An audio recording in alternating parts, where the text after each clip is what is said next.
네, 오늘은 삼양식품에 대해서 아주 깊이 한번 파고들어 보겠습니다.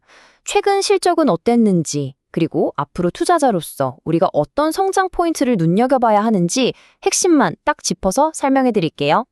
자, 투자자라면 가장 먼저 이 숫자에 주목해야 합니다. 바로 44%. 이게 뭐냐면요. 삼양식품의 3분기 매출이 작년 같은 기간보다 무려 44%나 늘었다는 뜻입니다. 금액으로 보면 6,320억 원. 정말 어마어마한 실적이죠. 이 숫자 하나만 봐도 지금 삼양식품의 성장세가 얼마나 가파른지 바로 알 수 있습니다. 근데 이게 단순히 외형만 커진 게 아닙니다. 매출액은 물론이고 영업이익까지 모두 역대 최고치를 갈아치웠어요. 한마디로 회사가 정말 내실 있고 강력한 성장 모멘텀을 타고 있다는 걸 제대로 증명한 셈이죠. 자, 그럼 이런 엄청난 성장은 대체 어디서 나오는 걸까요?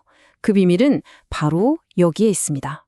회사를 이끄는 강력한 엔진, 바로 글로벌 시장입니다. 여기서 핵심은 바로 이겁니다. 이제 삼양식품 전체 매출에서 무려 80%가 한국이 아닌 해외에서 나온다는 사실이에요. 이제는 명실상부한 글로벌 기업이라고 할 수 있겠죠. 그리고 중요한 건 이 비중이 앞으로도 계속 유지될 거라는 전망입니다. 이 부분을 보면 삼양의 전략이 얼마나 똑똑한지 알 수 있는데요. 지역별로 완전히 다른 맞춤 전략을 쓰고 있어요. 미국처럼 이미 큰 유통 채널이 꽉 잡고 있는 시장에서는 타겟이나 크로거 같은 대형마트에 직접 납품하면서 깊게 파고들고 있고요. 반면에 여러 나라로 쪼개져 있는 유럽에서는 복잡하게 얽혀있던 기존 유통망을 싹 다 정리하고 보다 효율적인 새 판을 짜고 있는 거죠. 앞으로의 전망도 아주 밝습니다. 먼저 중국은 내년 2027년에 새 공장이 돌아가기 시작하는데요. 거기에 맞춰서 올 하반기부터 영업망을 착실히 구축하고 있고요.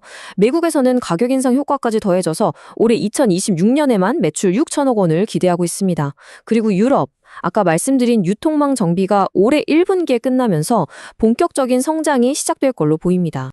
그런데 말이죠. 이렇게 전 세계에서 주문이 폭주하는데 과연 생산량이 이걸 다 감당할 수 있을까요? 자, 이제 이 폭발적인 성장을 어떻게 생산 능력으로 뒷받침하고 있는지 한번 살펴보겠습니다. 여기서 하나의 변수가 생깁니다. 기존 공장들이 연간 19억 4천만 개를 만들 수 있었는데 주말 특근을 중단하게 된 거예요. 이러면서 연간 생산할 수 있는 날이 10%나 줄어드는 어떻게 보면 좀 시급한 상황이 된 거죠. 그 해답은 바로 밀양 2공장이었습니다. 이 새로운 공장을 통해서 연간 무려 7억 2천만 개라는 어마어마한 생산 능력을 추가로 확보하게 됩니다. 공급 부족에 대한 우려를 한 방에 날려버리는 카드죠. 자, 그럼 투자자 입장에서 가장 궁금한 게 바로 이 질문이겠죠? 그래서 이 새 공장이 언제쯤 100% 풀가동 되느냐 이겁니다.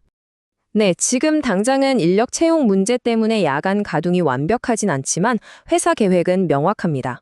올해 상반기, 그러니까 2020년 상반기까지는 밀양 2공장의 2교대 근무 시스템을 완전히 안정화시키겠다는 거고요. 여기서 그치지 않고 기존 공장은 3교대 도입까지 긍정적으로 보고 있다고 하니 미래 수요에 대한 준비는 정말 철저하게 하고 있는 것 같습니다. 물론 이렇게 공격적으로 성장하는 데에는 항상 위험 부담이 따르기 마련이죠. 삼양식품이 이런 리스크를 어떻게 관리하고 또 재무적으로는 얼마나 튼튼하게 버티고 있는지 분석해 보겠습니다. 사실 신용평가사들이 가장 우려했던 게 바로 이 부채 비율이었어요. 신공장 짓느라 돈을 많이 쓰다 보니까 작년 3분기에는 거의 90%에 육박했거든요. 그런데 경영진이 여기서 아주 과감한 결정을 내립니다. 가지고 있던 자사주를 팔아서 그 돈으로 빚을 갚아버린 거죠. 그래서 작년 말 목표였던 60%까지 부채 비율을 아주 건강하게 낮췄습니다. 다른 리스크 관리도 굉장히 다각적으로 하고 있습니다. 먼저 미국의 관세나 신공장 감가상각비 같은 비용 부담은 제품 가격을 올리고 생산량을 늘려서 상쇄하고 있고요. 또 한동안 수출에만 너무 집중하다 보니까 국내에 비슷한 제품들이 많이 생겼는데 이걸 막기 위해 내수 공급을 다시 늘리면서 안방 시장도 지키고 있습니다. 마지막으로 미국에서는 재고를 쌓아두는 방식 대신 타겟 같은 채널에 바로 공급하는 식으로 물류 효율도 높이고 있죠. 자, 이제부터가 정말 흥미로운 부분입니다.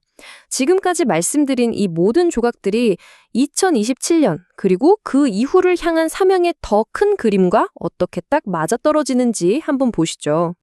이 전략은 정말 기가 막힌 3단 콤보라고 할 수 있습니다. 첫째, 내년 1분기에 중국 현지 공장을 돌려서 중국 내수 물량은 거기서 다 만들게 합니다.